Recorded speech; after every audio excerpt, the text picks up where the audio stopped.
Chaozu closed his eyes as the knife started to slice the daikon on its own. He had telepathic abilities as far as he could remember, but only in recent years had they become like second nature to him. It stopped being meditative and became kind of ordinary, really. And yet, underneath this calm demeanor, there was a sense of anxiety, fear of the future and conflict, which had been foretold by the Supreme Kai. Chaozu knew that he had a special role, both as a student of the Guardian and as a co-owner and master of the crane branch of the dojo.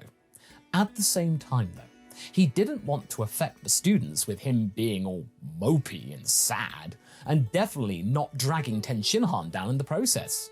Tenshinhan excelled in situations like this, Chaozu thought. His best friend tended to be more restless at times of peace, when there was no clear goal to be had. Him though? Well, he thought that sealing cell would give them a long time with no worries to be had.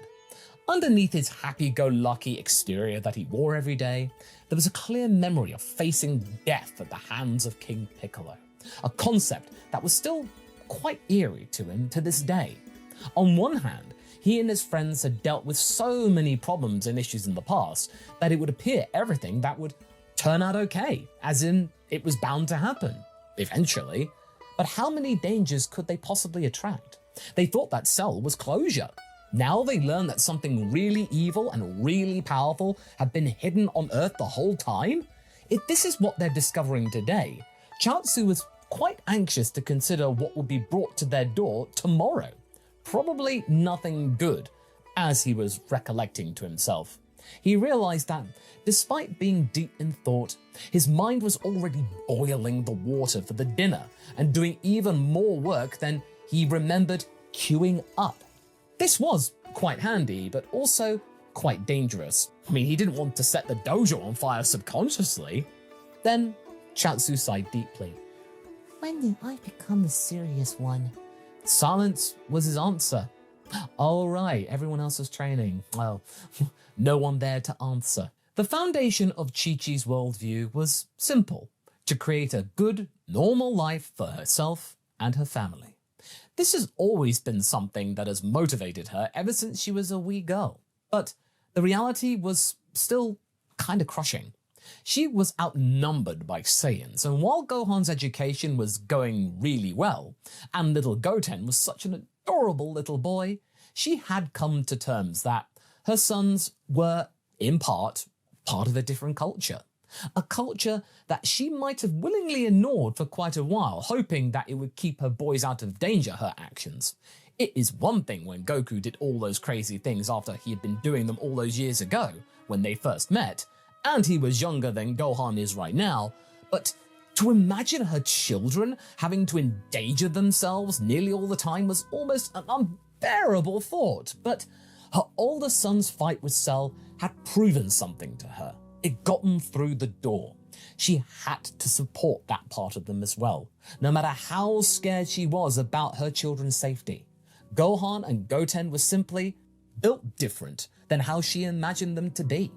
She remembered Vegeta mentioning that Saiyans used children to invade planets long ago, and, up until their own demise, those that they deemed weak. And while she still considered it quite barbaric, something that Goku agreed with her on, she had to recognize that the whole lust for combat was in their blood, even in someone like Gohan. So, if you can't beat them, join them. She was a rather respectable martial artist in her younger years after all, and to forge this into an activity they can maybe do together as a family, that sounded quite nice, and that's how Chi-Chi's fiery dojo was created, loosely tied to the whole Order of the Dragon sect. It was maintained by both herself and Goku, with the boys and Ox King helping out from time to time, and honestly, in a controlled environment when she was there to remind Goku to go easy on the students, because remember, they're not very strong, it was rather enjoyable. Especially that her condition to even agree on this whole thing was being in charge of the whole operation. Not that she doubted her husband's teaching methods or anything, but rather more to do with the fiscal side of things, to make sure he didn't spend something on a really big lunch. Goku wouldn't know how to run a business, let's be perfectly honest about that. And nobody said that you can't mix recreation and family time with business. It was a day like many days in the dojo when Chi-Chi noticed that one of her rather talented students, young Kapia, was struggling today with some basic poses. She decided to approach the girl herself. She was slightly older than Goten, and she reminded the owner of the dojo of herself back in the day. Maybe a little bit more spunky and adventurous, but it was still kind of similar. When she walked to Kapia, she could see a little bit of frustration on her face.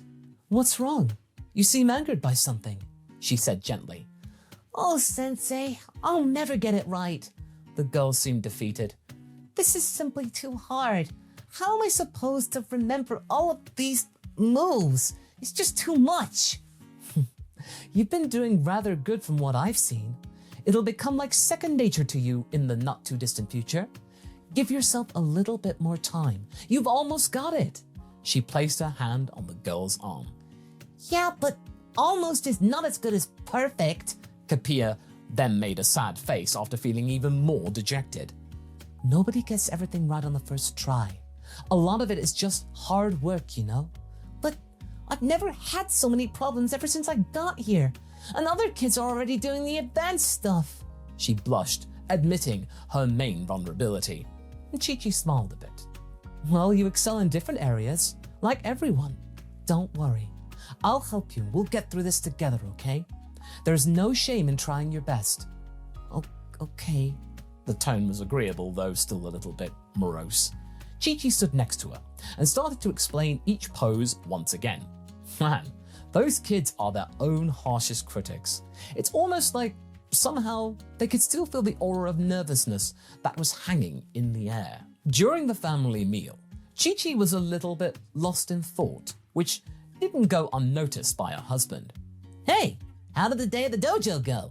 Any new faces? Goku smiled. What? Dojo? Yeah, it was fine. Kapia had a bad day, so I had to help her out a little bit. Well, she is a bit of a perfectionist, Gohan chimed in. Super talented, but also tends to get all riled up if she doesn't get something immediately. Yeah, that's a fair assessment, Gohan, but I don't know you guys. Everything feels kind of tense lately. Chi-Chi looked at them. How so? Goku tilted his head. I mean, maybe it's just me, but I'm worried about this wizard stuff, and we haven't told anyone, but I somehow feel that, everyone behaves like it's calm before the storm time. Even the kids at the dojo are more serious than usual. Chi-Chi wiped Goten's face with a napkin as she said this, as quite a lot of food had found itself around its face. I think you worry too much, Chi-Chi. Goku gave her an encouraging look and placed his hand on top of hers. We got it. We've faced so many bad guys that I think we can beat this one too. She smiled slightly, ever appreciative of his enthusiasm. I envy your confidence, Goku, I really do. It's not confidence when it comes from experience. The lookout itself was also in a state of preparation. From time to time, Piccolo was there to train with Gohan. Sometimes Yajirobe came to visit. Today, though, it was only Shenron and the Namekian present, exchanging some flurries of blows and basic attacks, a rather slow-paced duel. So, you think we could stand against this Demon King? As a Namekian, I feel a particular connection with that term, said Piccolo, making a micro-movement to block incoming staff attacks. I mean, we have beaten one Demon King in the past. Nothing personal, friend. Shen Lang smiled a little bit mischievously, to which the Namekian answered with a little bit of a smirk of his own. Well, that wasn't someone of a supreme variety. And from what we have heard from the Supreme Kai after all the debriefs, he might be comparable to what Cell was. I don't know whether we can face that a second time. I think that was more of an approximation. He didn't know how exactly strong, Shenron freed his staff from Piccolo's grasp, our opponent was. But we need to be ready for that wizard to be able to power up his underlings. From what I can recall, Bibidi was a rather formidable force, despite his small stature. Oh yes, that's true, but it is rather worrying. Piccolo shielded the next strike with his elbow. That someone like that was able to charm the king of the entire demon realm. Don't you think? I suppose we shouldn't be worried not only about our physical capabilities, but also our minds. Some of us are a little bit weak in that regard. This time, Shenron went for a quicker attack on Piccolo's legs, which almost threw his friend off balance. Almost. Which is why I see that part as a real challenge, my friend. Not to allow Babidi to get into our minds, or one of the Saiyans to get the idea for allowing Babidi to awaken Buu. We both know they could do that, only to get a good fight. It's textbook at this point. Piccolo grimaced, but then a wry smile came over him. Shenron paused for a moment. Then he looked at Mr. Popo, who shrugged. You are not wrong, but I do believe that even Vegeta would respect the seriousness of the situation, especially after what happened during Cell's attack. This time, Piccolo was the one going for a move, but Shenron blocked his fist with the Guardian's staff.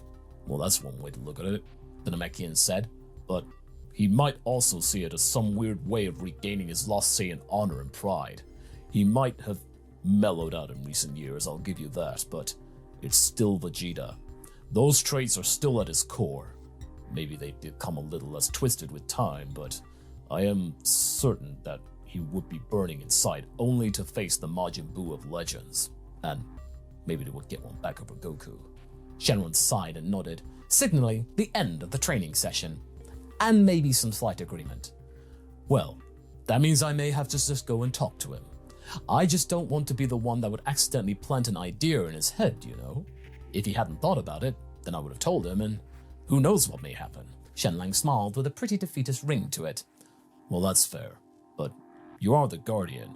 You have to decide the better course of action. You know me, I'm not exactly good with people. Piccolo crossed his arms.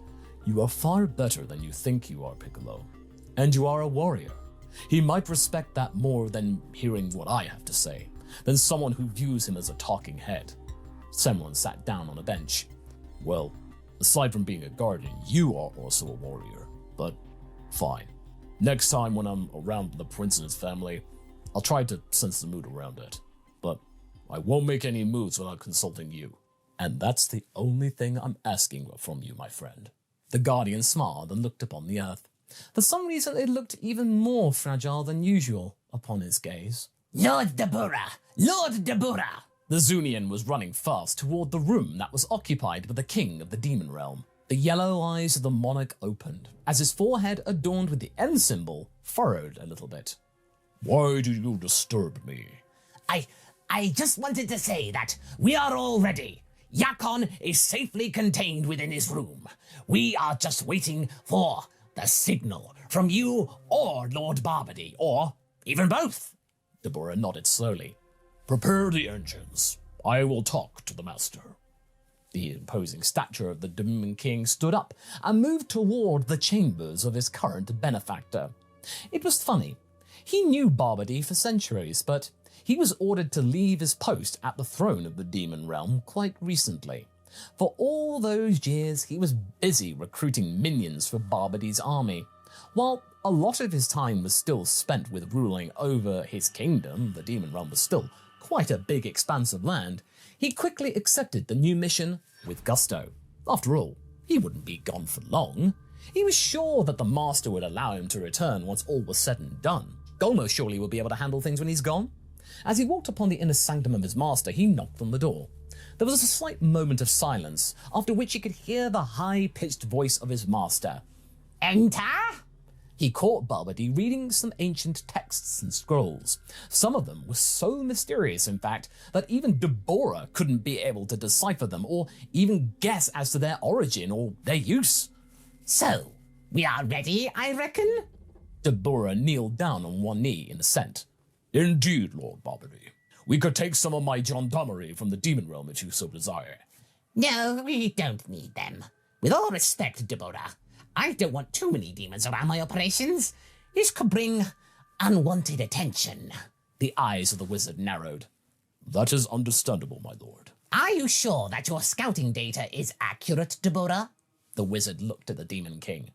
300 years ago, I sent a loyal servant to scout around. The advancement of the planet was pathetically low. The general population is still incredibly weak, based on my recollections. There will not be a challenge. Which also means that the energy train would take years. The wizard sighed. Oh, this blasted Supreme Kai knew what he was doing. One thing that he found interesting were those martial arts tournaments where the strongest of their warriors participated in some kind of competition, my lord. We might wait out and use one of those to scout out some new talent. Dabura nodded slowly. Oh, the strongest of pathetic weaklings are still pathetic weaklings. But I suppose that's better than nothing. After all, I prefer that than active opposition. Oh, I've waited for so long. I can wait a little bit more. Indeed, my lord, indeed. Dabura grinned. Earth looked like a fruit that was ripe for the picking. Maybe after everything was said and done, the master would allow him to keep it, perhaps? From what his minions told him all those years ago, it was a rather nice planet other than the people, and 300 years feels like nothing to them. What could even a change in such a short period of time actually manifest? Well, you'll find out, because that's where we're going to be leaving things for right now.